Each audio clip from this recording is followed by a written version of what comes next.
Olá, pessoal. Aqui é Elson Azevedo e hoje nós temos mais um episódio da série de vídeos Por Onde Anda.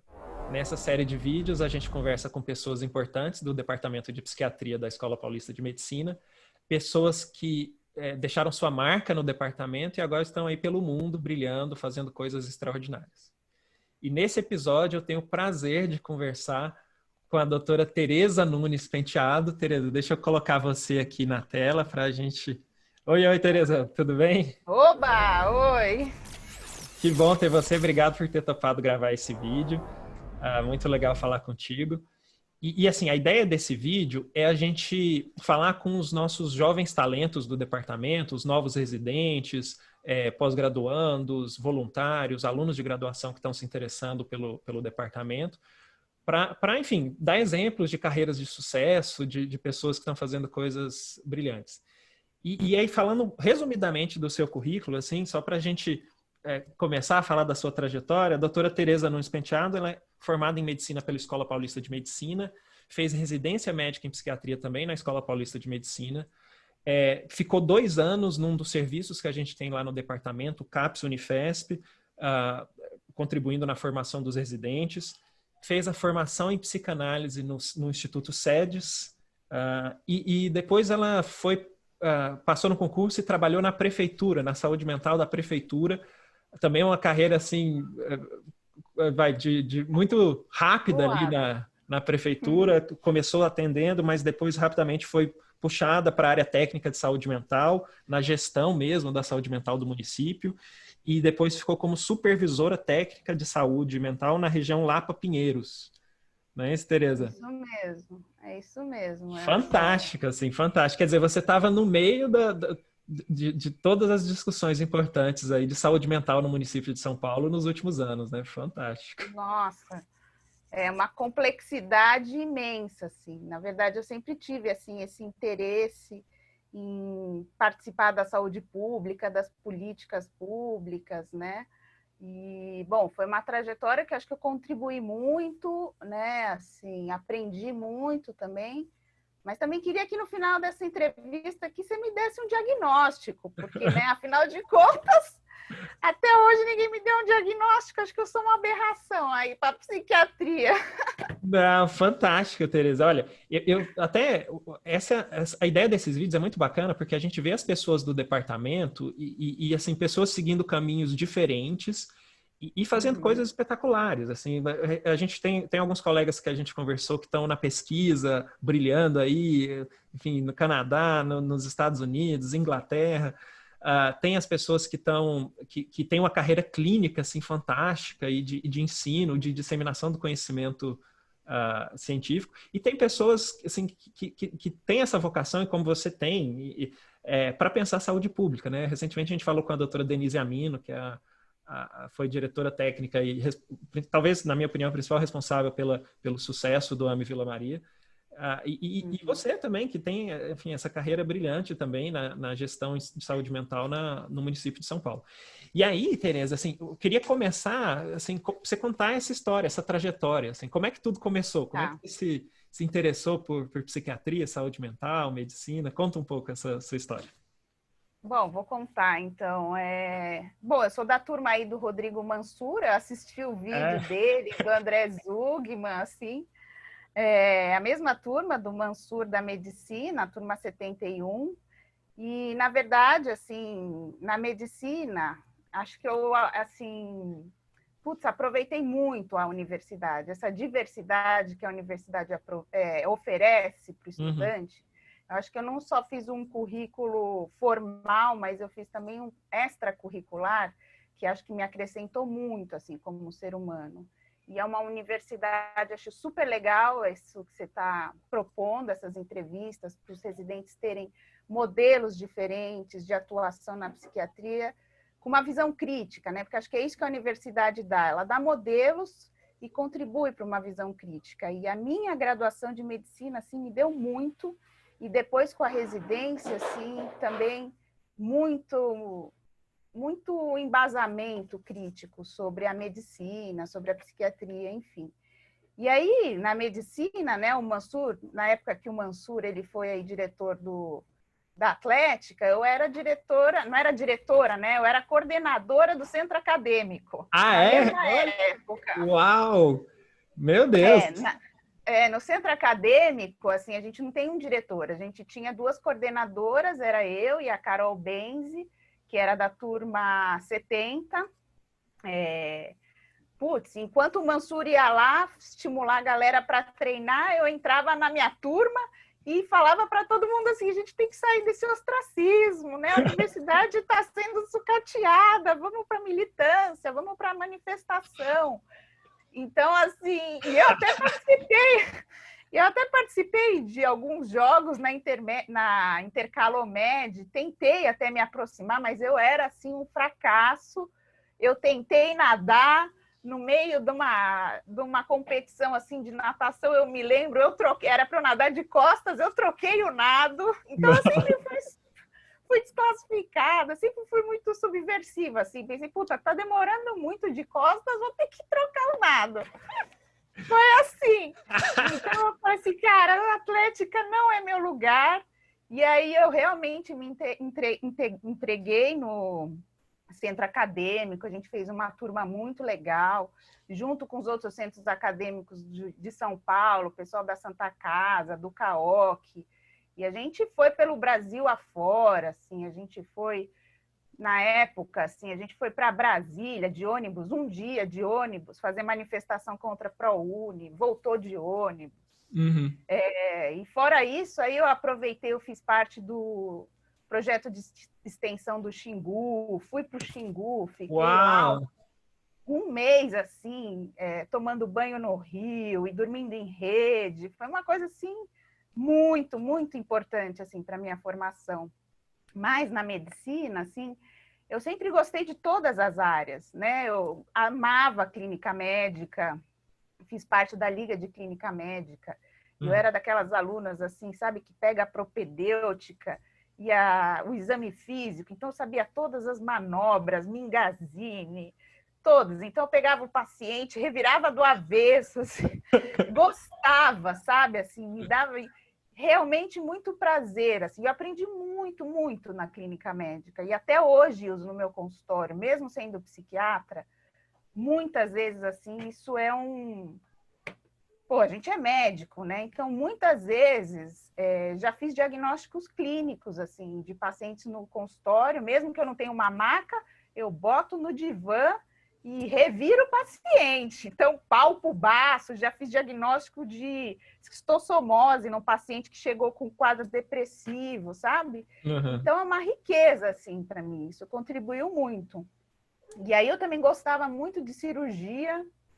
Eu amava, assim, era uma coisa meditativa para mim, assim, pegar e ficar fazendo uma sutura devagar no pronto-socorro. Realmente eu gostava muito. Até falavam para mim assim, nossa, Tereza, você tem muita mão para fazer cirurgia. E eu falava assim, putz, será? E aí eu fui me experimentando na cirurgia, pensei em fazer GO também, que é uma área que agrega a parte clínica com a parte cirúrgica, mas teve um momento aí que eu fiquei numa cirurgia de emergência, que eu lembro era interna, fiz uma cirurgia de emergência, fiquei quase 12 horas no centro cirúrgico. Acabou a cirurgia, eu estava exausta. Eu, sabe, minha alma tinha sido sugada. E eu falei assim, nossa, não dá, essa não é a vida que dá para mim. Tipo, você entrar, tá de manhã e você sai, já tá à noite. Uhum. Mas eu também tinha um lado meu, que eu lembro na anatomia, onde a gente tinha aquela anatomia topográfica, né, que você vai dissecando o cadáver, e você vai ter que, né, destrinchando, assim, localizando veia, vaso. Eu não tinha muita paciência. Então, meus amigos, assim, tinham que me segurar, porque eu queria, assim, finalizar o processo da dissecação e tinha que ir com muita calma. Então, eu falei assim, não, é melhor, assim, eu pensar outras áreas. E aí eu comecei, na graduação, a fazer algumas eletivas de psicanálise, que o curso oferecia. Então, eu tive eletivas aí com a Julieta, com o Ladislau, que já faleceu, do departamento. Aí eu fiz a minha iniciação científica no Sebride, com o Carline, com a Zila, Uau! estudando álcool e drogas. E aí eu fui, assim, por um caminho. E aí eu fui tendo muito retorno dos meus colegas de turma, né? Porque eu me lembro, assim, uma vez que a gente tinha que evoluir a enfermaria de infectologia aos sábados. E aí, dividia lá entre os 5 internos, os pacientes, e aí depois vinha o preceptor, a gente tinha que discutir o caso, e aí meus colegas falavam assim, Tereza, você já está 1h30 falando com o paciente, a gente precisa fazer a supervisão. Então aquilo assim eu entrava no mundo do paciente e eu me perdia no sentido de que eu ficava mesmo assim muito encantada com as histórias de vida, as histórias clínicas. E aí eles foram me alertando, pô, Teresa, você tem que fazer psiquiatria, que você mais gosta de falar com as pessoas, você fica horas falando, você se envolve e tal. E aí foi esse gosto aí de conversar com os pacientes que me encantou para fazer psiquiatria, mesmo sem saber exatamente o que era psiquiatria. E aí eu prestei a psiquiatria, e para mim, eu lembro, assim, logo que eu entrei, eu comecei no estágio da enfermaria e depois já fui para o PS. Não, na verdade, eu comecei no estágio do PS. Eu lembro de um caso, assim, que eu falei, meu Deus, o que eu estou fazendo aqui? Uma paciente que chegou, assim, no pronto-socorro, uma história muito engraçada, que ela chegou em franca mania, assim, com sintomas psicóticos, e eu era aquela aluna, assim, CDF, e não tinha a menor ideia do que era uma mania, um pensamento desagregado. E aí eu peguei aquela ficha, assim, de atendimento e tentava escrever, né, toda aquela história daquela paciente, encadear as ideias, e ela totalmente desagregada. E aí eu escrevi frente e verso daquela folha, e aí começou a me dar uma vontade de fazer xixi, de ir no banheiro. Eu tive que falar para ela, olha, você espera um pouco, que eu preciso ir no banheiro. E a história dela já estava pronta. Eu deixei a história dela assim na mesa do pronto-socorro. Fui no banheiro. Quando eu voltei, a sala era só papel picado para tudo quanto é lado. Ela tinha rasgado toda a minha história. Eu olhei para ela e falei assim, não acredito que você fez isso comigo. Aí ela totalmente agitada. Aí eu fui conversar lá com o preceptor, que estava na época, nem me lembro quem era exatamente. E aí eu falei para ela, olha, eu não sei a menor ideia dessa paciente, eu sei que ela não fala nada com nada e eu não estou entendendo o que ela está dizendo. É só isso. E aí que eu falei, puta, onde que eu vim parar, né? Bom, e aí, a partir daí, eu realmente comecei a aprender a psicopatologia, comecei a me encantar, né? O que foi um susto, um baque inicial, eu comecei a aprender o repertório todo, e aí eu fui ficando mais segura do que eu estava fazendo, enfim. E eu me formei mesmo assim como uma psiquiatra geral. Hoje eu considero, eu trabalho também muito no consultório. E aí, com a psiquiatria geral, eu me interesso por todas as áreas, assim, desde a clínica de AD, geriatria, quadros de psicose. Então, eu tenho um consultório, assim, que é o lugar onde eu tenho muito prazer de atender. Inclusive, vocês falaram, né? Acho que você com o André Zugman, um consultório é um lugar confortável. Puta, o meu não é confortável. Meu consultório me desafia demais, assim. Eu tenho um baita trabalho com os pacientes, porque eu realmente, assim, eu me envolvo com eles me requisitam, altos e baixos, né? Você manter um consultório autônomo não é uma coisa simples. E conforme eu fui estudando aí a psicanálise, entendendo um pouco da complexidade do que é o inconsciente, que quando a gente lida com as questões do inconsciente, eu tinha uma professora do SEDES que ela falava, ó, inconsciente é TNT, é trinitroglicerina. Se você vai a fundo, o negócio tem um impacto, né? Então, assim, eu fui me sensibilizando para essa escuta, assim, para essa ferramenta, e realmente, assim, o consultório é muito rico para mim, assim, até hoje me ensina muito, eu aprendo muito com os pacientes, mas é um investimento, né? É um Sim. trabalho, tem que estudar, você tem que... Cada paciente precisa de uma coisa, você tem que ser mais ativa, ir atrás, e buscar, tem que internar, enfim. E aí, essa parte da psicanálise, eu fui... A minha grande escola foi mesmo assim no Unborder, que eu fiquei um bom tempo, fiquei uns 2 anos também como voluntária, e no CAPS da Unifesp, né? No CAPS da Unifesp, assim, que me ensinou muito. Me lembro também um outro episódio que eu vivi lá no CAPS da Unifesp, que foi para mim assim terapêutico como profissional, que tinha um paciente assim que entrou, inclusive um paciente que eu coloquei no serviço. Ele me pegou assim na porta do CAPS e muito paranoico, persecutório, dizendo que o mundo estava contra ele, que ninguém queria tratar dele. Aí eu peguei ele e falei assim, bom, então vem, né? Vamos tratar de você aqui. E aí eu meio que me senti responsável pelo paciente, por ter colocado ele no serviço, então eu queria que o tratamento dele desse certo. Bom, não passaram alguns dias, o objeto de persecutoriedade dele virou o CAPS Unifesp. E aí ele chegou um dia assim, super agressivo no CAPS, gritando e xingando e batendo coisa. E aí eu fui para cima dele, assim, mas eu fui numa boa intenção, né, de tentar entender o que ele estava falando. Só que conforme eu ia tentar entender, mais ele ficava irritado. E aí eu me lembro uma cena assim que a Vilma pegou e me puxou pelo braço e falou assim, Tereza, fica quieta, deixa ele falar, não é com você. E aí aquilo, assim, me caiu uma ficha que eu falei assim, puta, é isso, né? O paciente não está falando comigo, ele está vivendo aí uma situação persecutória que ele vai transferir para onde ele estiver, enfim, aquilo foi muito terapêutico para mim.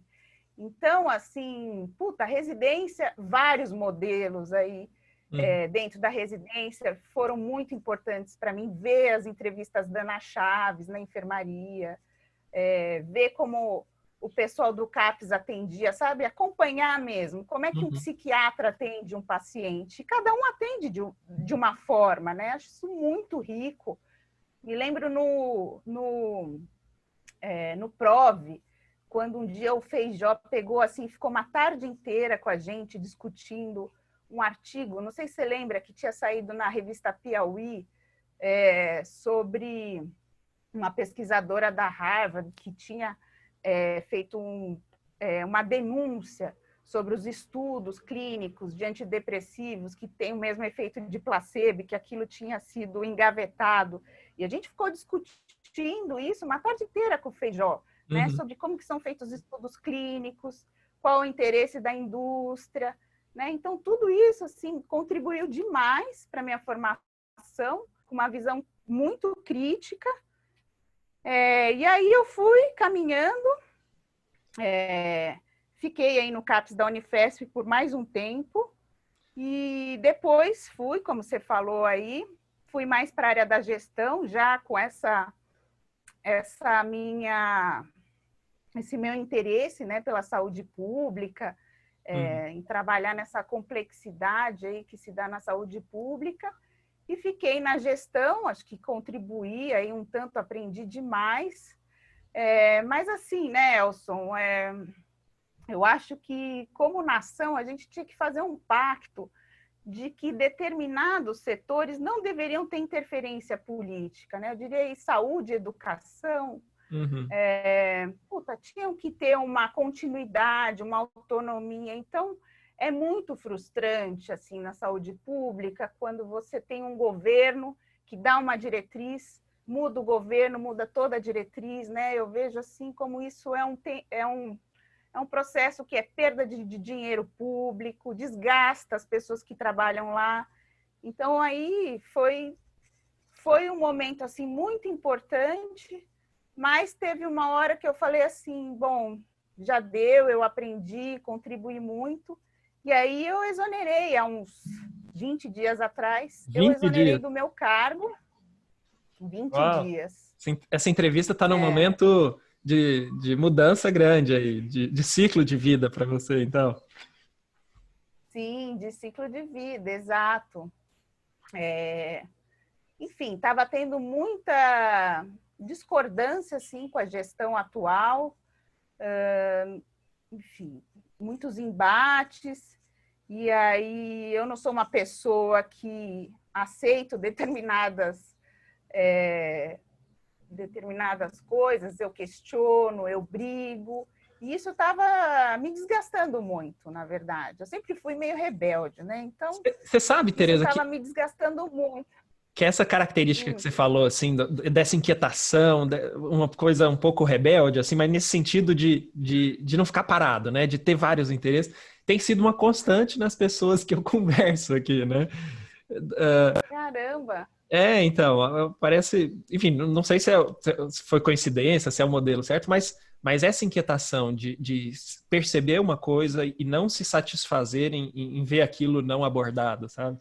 Cada um com suas características, né? Sei. Seja pensando, enfim, num projeto de pesquisa, numa dúvida científica, ou no cuidado com o paciente, ou pensando na saúde pública.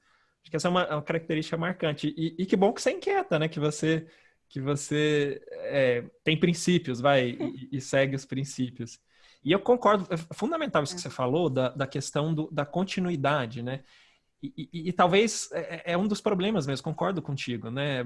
De se ter um projeto de longo prazo, um projeto de 20, 30 anos, que todos os atores políticos falam assim, ó, esse mínimo aqui a gente concorda, vamos investir junto para isso no plano de 20, 30 anos. Porque em 20, 30 anos a gente, assim, revoluciona a saúde mental no Brasil, revoluciona a educação no Brasil, revoluciona a economia no Brasil, e com Exato. certeza falta esse olhar de consensos de longo prazo, independente de viés político, né?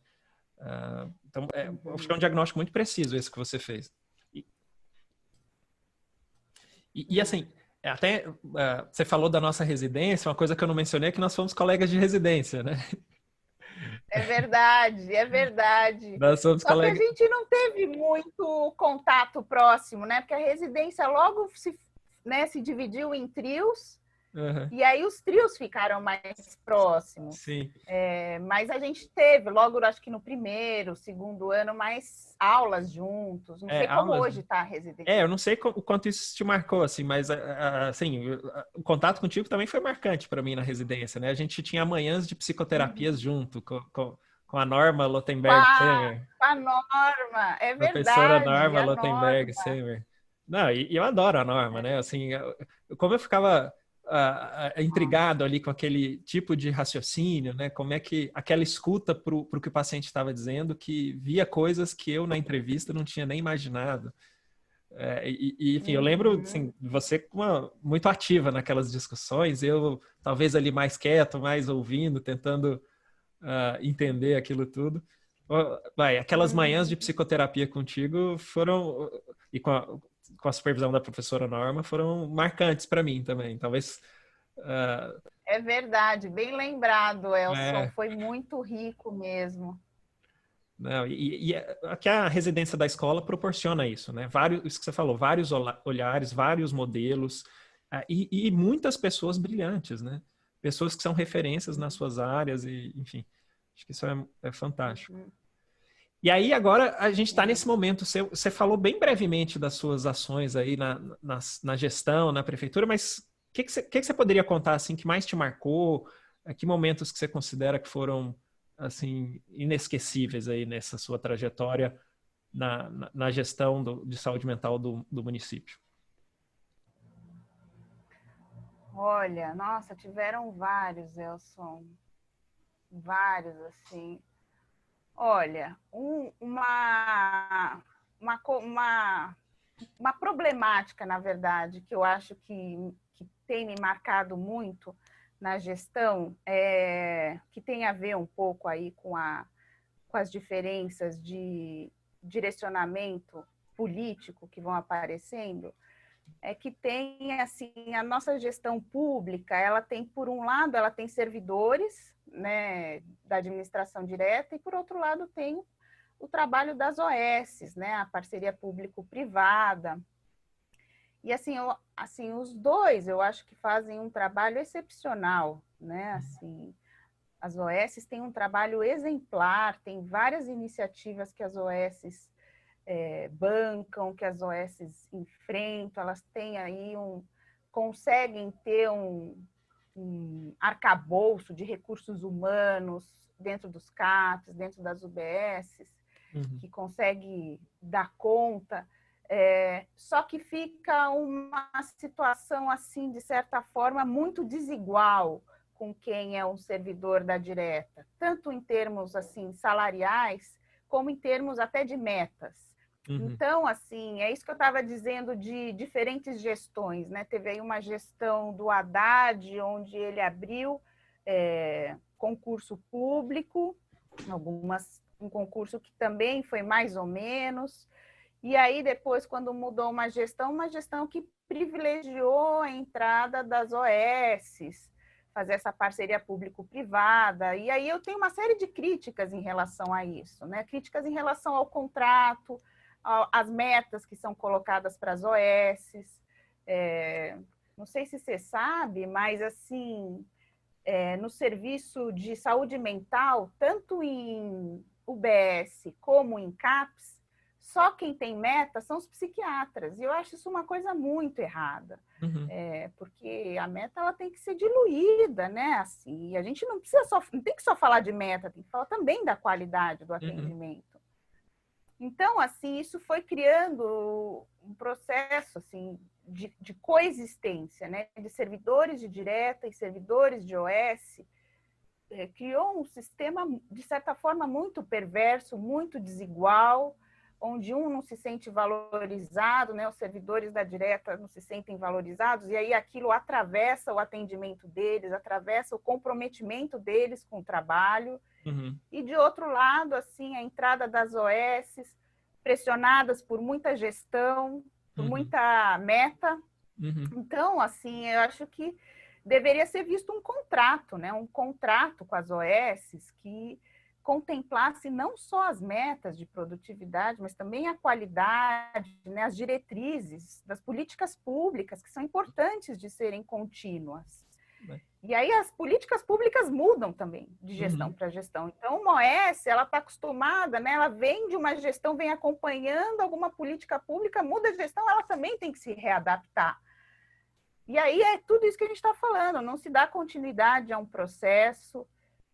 Enfim, assim, isso foi o que mais me marcou, me deparar com essas dificuldades, com essa complexidade que é a administração pública.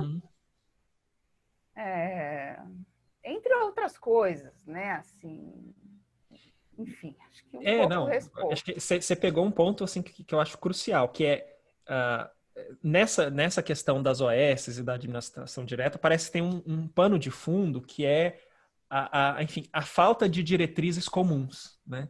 A falta de diretrizes que guiem as ações, tanto quantitativamente quanto do ponto de vista de qualidade.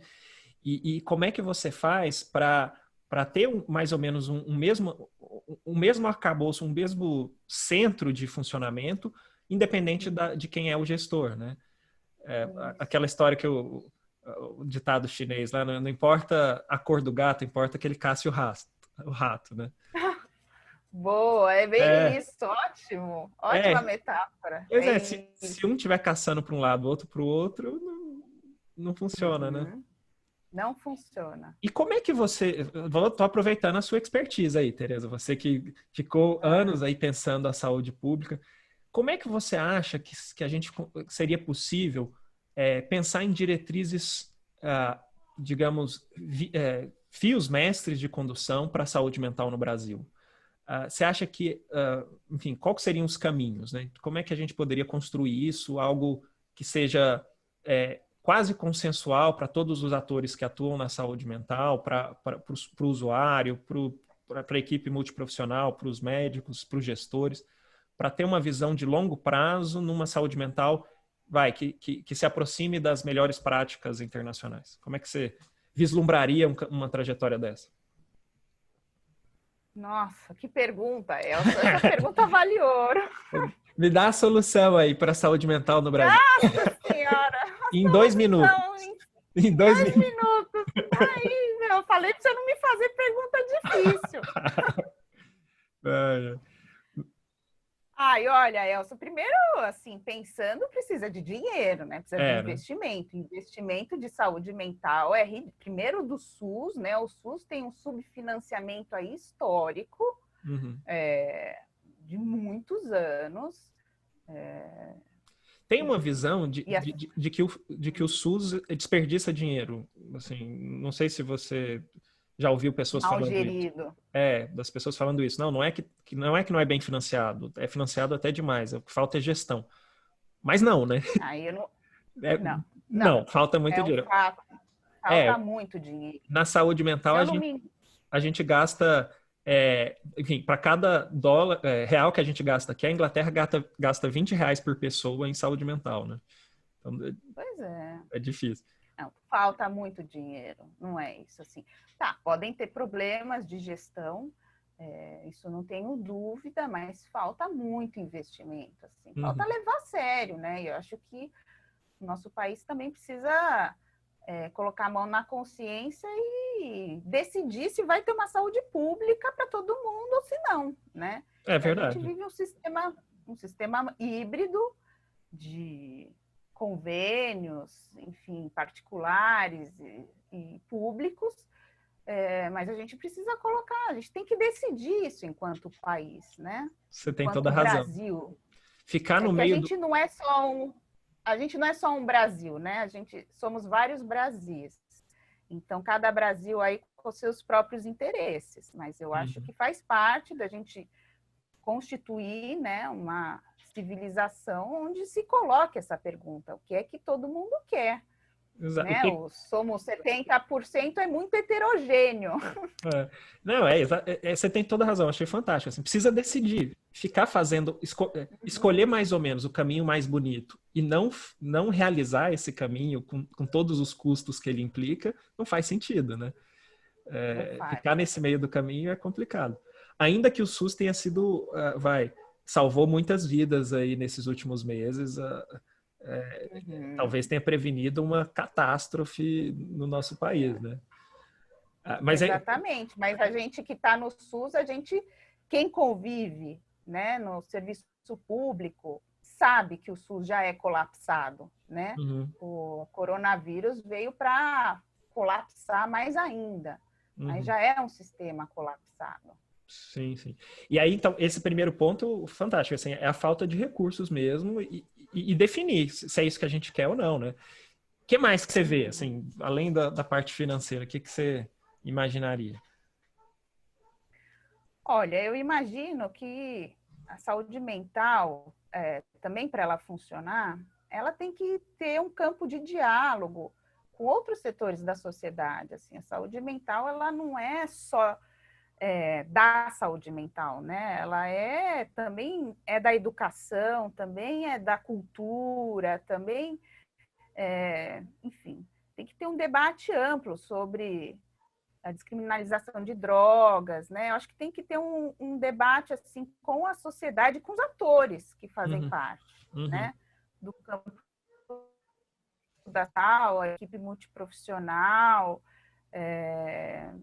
Não saberia dizer assim um plano, né? Traçar um desenho aí para você de como é que seria uma forma ideal, mas eu não vejo uma forma ideal que não seja passar pelo diálogo entre os atores da saúde mental e também da educação, né? Porque se você for pensar que hoje o consumo de álcool entre os jovens abaixo de 10 anos, né, é muito alto, você também tem que falar de uma política educacional nas escolas, né? Então, atravessa muitos atores. Então, é um debate que tem que ser colocado, as evidências científicas têm que ser colocadas, né?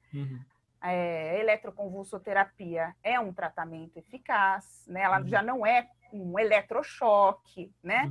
Eu acho que tem coisas assim que a gente tem que ir colocando mais evidências e ninguém vai perder o seu lugar se a gente, né, disser que o eletrochoque é um tratamento, o eletroconvulsoterapia é um tratamento eficaz. Sim. Todos têm o seu lugar e todos têm que ser ouvidos nesse lugar,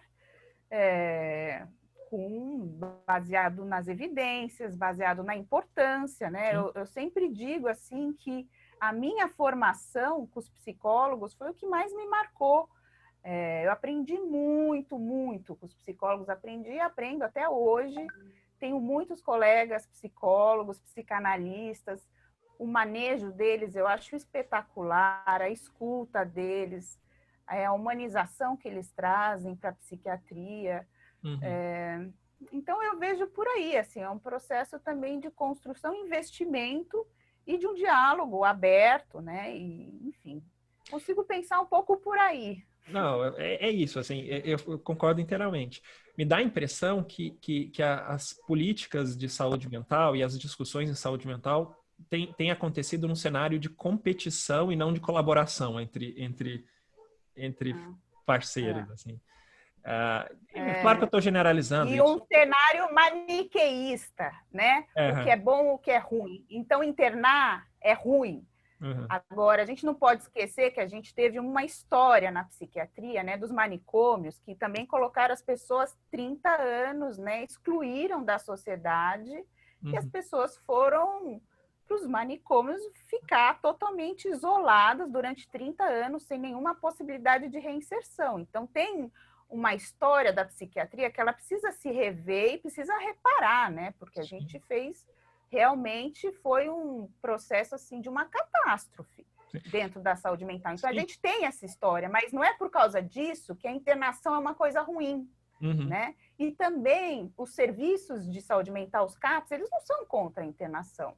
A equipe multiprofissional, ela não é contra a internação. Quem está na ponta mas sabe, em algumas né? situações, quem está na ponta sabe que não dá para segurar o cara, às vezes, muito, muito agitado. O CAPS é um lugar porta aberta, eles fazem assim o trabalho de quem está num CAPS 3, que tem, né, a hospitalidade noturna, eles assim fazem, tiram sangue de pedra, leite de pedra, para poder segurar um psicótico agitado lá, sabe?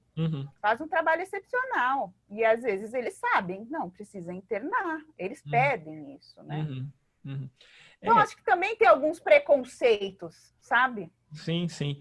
E aí, talvez eu vislumbro isso, assim, de um clima de mais colaboração e de compreensão da importância do outro e se aproximando. Eu sei o que não funciona, eu vou te dizer, assim, tem as diretrizes por exemplo, da Organização Mundial de Saúde, o MH Gap, né, Mental Health Gap, que, assim, passo a passo, como é que são os serviços, como é que deveria ser na saúde mental, não sei o quê. O que eu acho que não funciona? Simplesmente pegar isso de cima para baixo e implantar aqui. Por mais que seja fantástica a estratégia, assim, é fantástica, mas não funciona se não for discutido, né? A gente tem as nossas peculiaridades e tudo. Então, é algo... Claro que você tem que ter as referências do que internacionalmente é feito, as melhores práticas, mas também a gente tem que estar aberto para soluções que a gente constrói e como é que a gente adapta isso para o funcionamento do nosso país, né? E aí, a gente precisa de consensos básicos, né? Que vão guiar as discussões nesse sentido. E para esse sonho aí que a gente trabalha para isso, né? Você que ficou esses anos todos aí ralando, também tirando leite de pedra aí, né? Na saúde mental, enfrentando aspectos políticos que são muito desgastantes, enfrentando pressões e tudo. O que mantém é o sonho de ver a saúde mental de qualidade, a população com mais acesso a atendimentos, né? E sair um pouco dessa nossa realidade que a gigantesca maior parte da população brasileira não tem acesso à saúde mental de qualidade, né?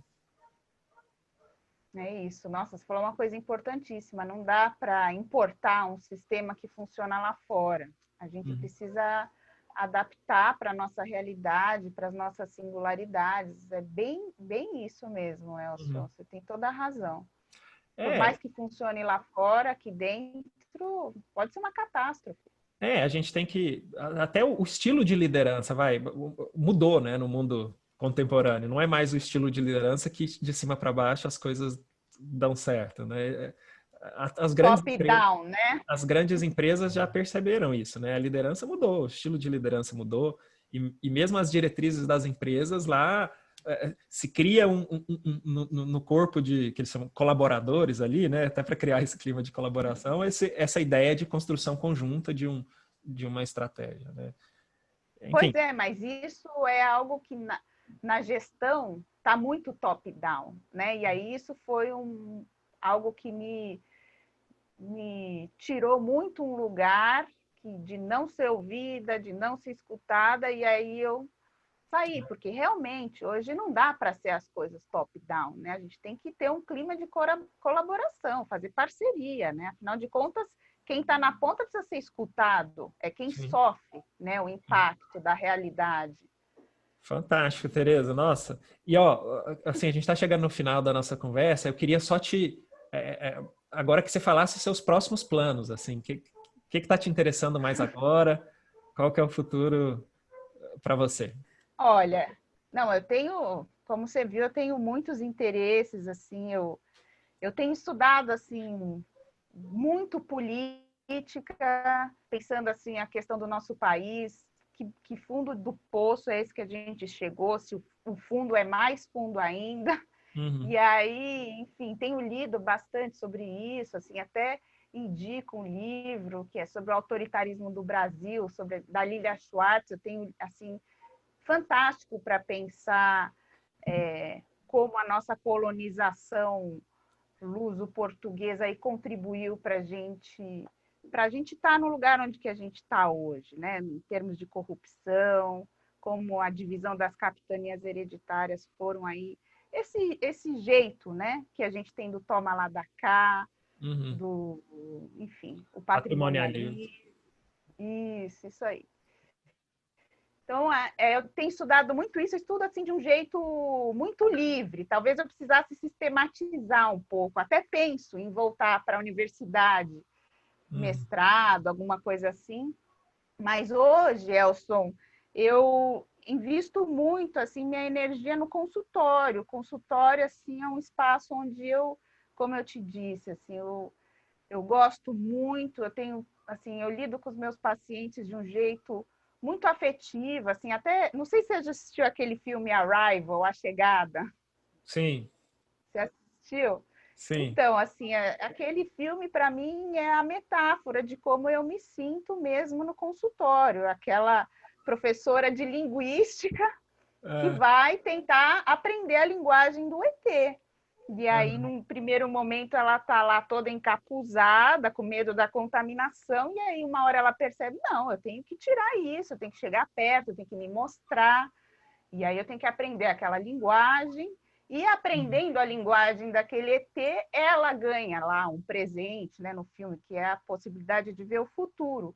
Então, eu me sinto muito assim no consultório, sabe? Para mim, independente do transtorno psiquiátrico que eu esteja tratando, eu vou em busca dessa linguagem do paciente, com Uhum. muitas dificuldades de resistência, de atuações, né? A gente vive situações no consultório muito difíceis, mas para mim isso é algo assim que me enriquece muito, sabe? Uhum.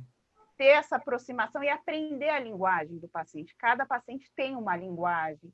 Então, para mim, é sempre uma surpresa. Assim, eu encontro cada figura no consultório que eu falo: meu Deus, nunca vi isso na minha vida, o que é isso, sabe?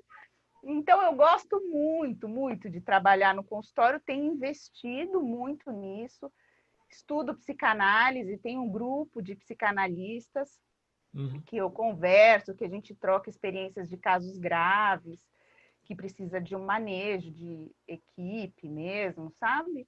Uhum. E aí, agora que me deu um pouco de vontade de voltar a estudar psicofarmacologia. Então, eu estou lá no IPQ, Uhum. não é uma traição com a Unifesp, hein? É só uma mudança de perspectiva. É. Estou lá no IPQ, no ambulatório de interconsulta, estudando psicofarmacologia, voltando a ler artigos, porque eu também gosto disso, né? Professor Assim, para Teng, minha né? mente, isso.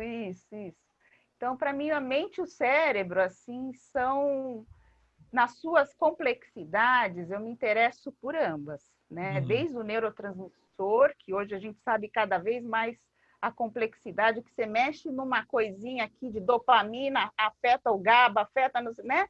É Aham. uma rede aí super interligada, não é mais aquela psicofarmacologia de antidepressivo, antipsicótico, né? As Aham. coisas se entrecruzam. Então, eu também gosto desse tipo de Uhum. estudo. Então, é por aí, assim, que eu ando, que eu caminho, tentando encontrar aí também outras parcerias. E indiretamente também na saúde pública, né? Quando eu falo de estudar política, também é pensando, que caso que nos aconteceu, né? Uhum. Eu não tenho, assim, um distanciamento da saúde pública, mesmo não estando ativamente lá. Estou super ligada nisso. Fantástico, Tereza. Olha, esse negócio de você estar lá no IPQ, o professor Teng é espetacular, né? Sou fã dele. Outro dia, numa aula dele, ele falou de afeto pseudobulbar. Aí, quando ele falou de afeto pseudobulbar, eu falei assim, pronto, deixa eu ir embora. Já, já me Por marcou o quê? suficiente. Não, porque coisas que você aprende com o professor Teng que é Sim. difícil, né, de achar em outros lugares. E uma coisa que faz tanto sentido clínico ali, eu fiquei impressionante.